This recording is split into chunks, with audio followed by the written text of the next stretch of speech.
We all have traditions in our lives that come from somewhere that someone had an experience and they passed it on to us.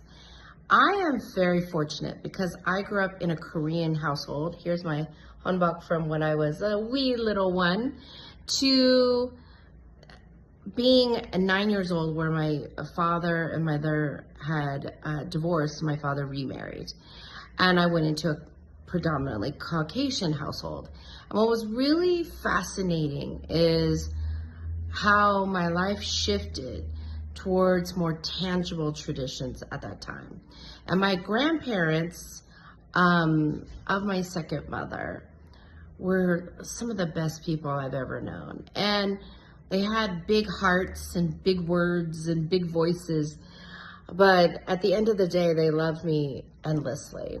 And one thing that I loved about going at Christmas time to their home is that I had never experienced this kind of very traditional experience of waking up on Christmas morning and there'd be a stocking full of presents.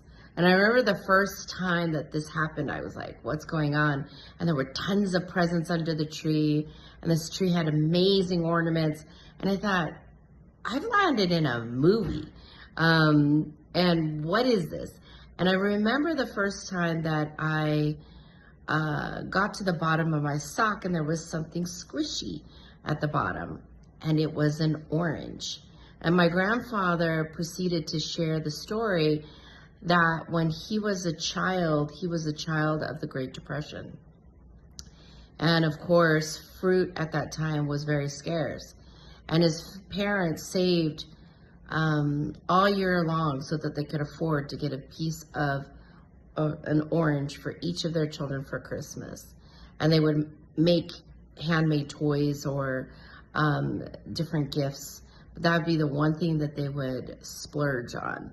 And to this day, my family, we always have an orange in the toe of the stocking. And if it's not there, we kind of have a fight about it. So what are some of the traditions that come to your life? Do you know why you have them?